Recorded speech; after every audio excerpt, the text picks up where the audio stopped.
but not truly getting it. And now it came back, and I think God works that way. He puts things in our path and reminds us of things, and videos like that. Someone had reposted Jaquel's presentation, and I listened to it, and it just all hit home.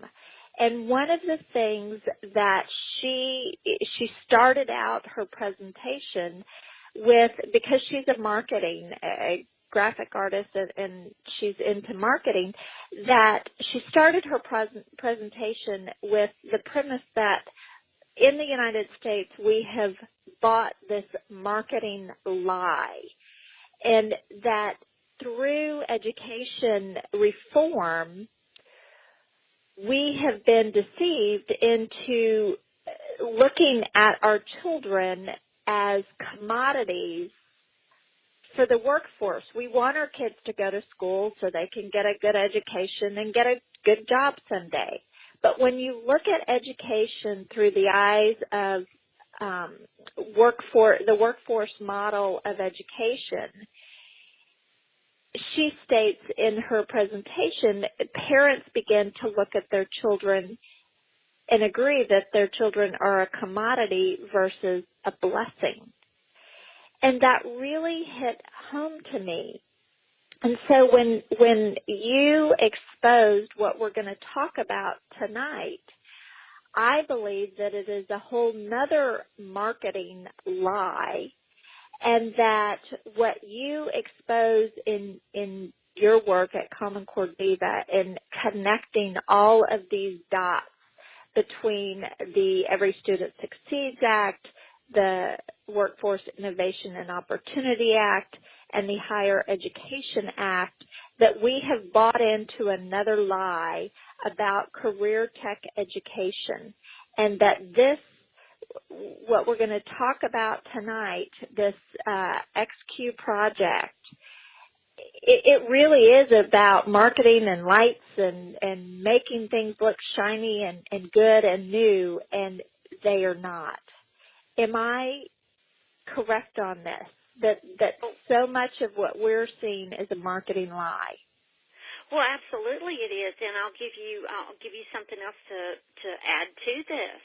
The Common Core machine, as I call it, has been absolutely brilliant at marketing everything connected with Common Core, including career tech education, career pathways, career clusters, apprenticeships, STEM, STEAM, you name it. If it's somehow connected to all this mess, it's a big marketing strategy, and especially STEM, because that's where the acronym was derived from. It was a marketing tool by the National Science Foundation for subjects that we've had for years, but it was done at the egging on, if you will, from the United Nations, because we needed to shift our nation from what we've been so blessed with to this new, okay, we're going to have an economy that is more important than our own children. And it is just the whole machine has ground our nation down, and this Project XQ is just one of the things that is a derivative of all this continual just, okay, here's what education should look like. And, because education doesn't fit the 21st century model, well, then, we have to chuck it all out. Well, when you chuck it all out, look what has happened to our students. Look at what has happened to our teachers. Look at what has happened to our state legislators. It's been this huge cycle of just degradation and mind-numbing junk. That's it.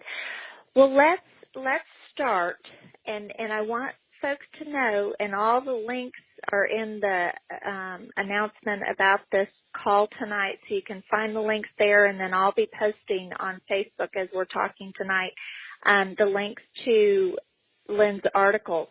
But let's start kind of from the beginning, Lynn, and talk about this, the XQ project, and what exactly that is, and how does it connect with the larger, picture of within politics, within the Department of Education, and then nationally, and then at the state level, where they are completely reinventing what the American high school looks like.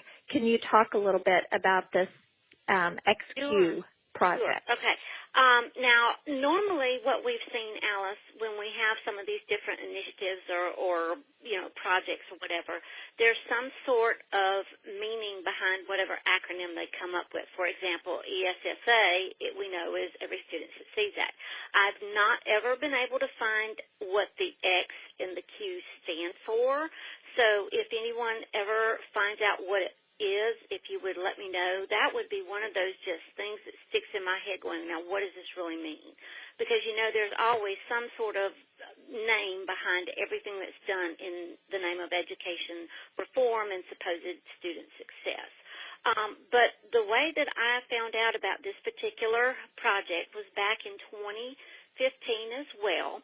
And we already know that Bill Gates Foundation had put out a document around that same time about here's how we need to reinvent education, especially our high school. So then here comes this Project XQ that's saying almost the same thing, that we have to reinvent our high schools for the 21st century.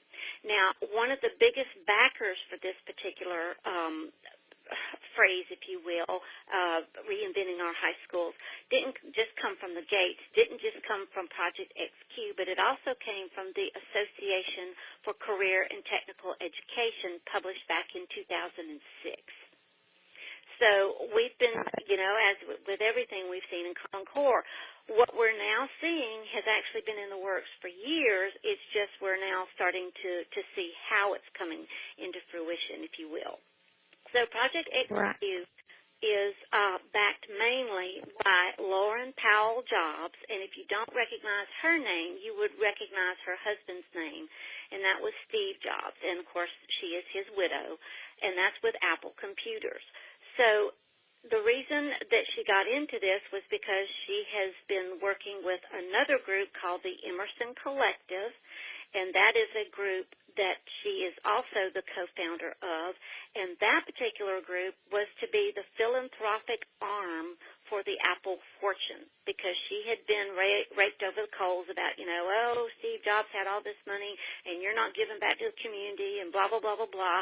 So, the Emerson Collective was created with that kind of thing in mind. Now, here's the difference.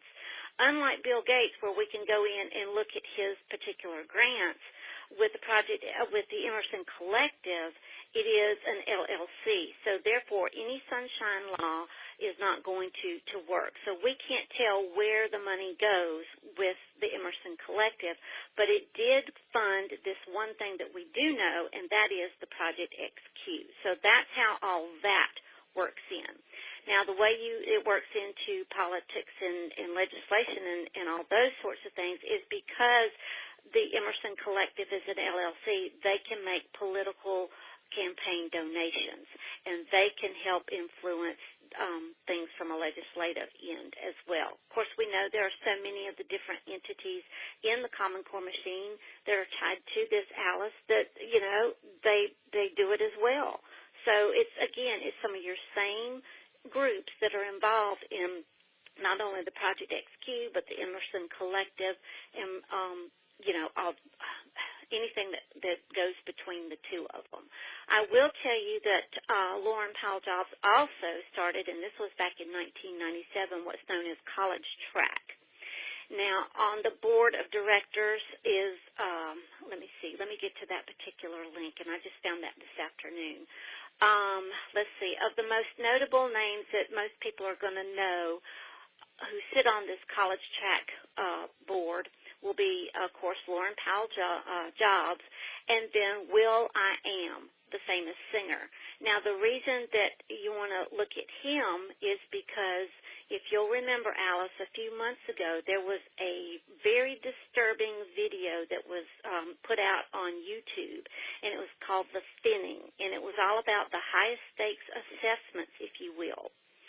And I believe that that's who was involved with it. I would have to go back and look at that particular article, but it's from my blog, and it's called Something Wicked is Brewing, I believe is what it is. But it goes into who was financing that particular YouTube project, and it was all about the high-stakes assessment. So when I saw his name, I was like, holy cow. So here we have a Hollywood entertainer who is on a board for a college track who's helped invest in this particular supposed fictional movie that's on YouTube about high-stakes assessments actually killing our students because they didn't measure up. And now we have this Project XQ who is going on TV on the 8th of this month, which is Friday. And guess what group is helping back this particular broadcast? It's the Hollywood Entertainment Industry Foundation, where all a very big number of your Hollywood elite are in this foundation. And one of the things that they've done is come in and, okay, we're going to not only reinvent high school, we want to reinvent education as well. So you know now that Hollywood is in this, you're going to have all that agenda that goes with it.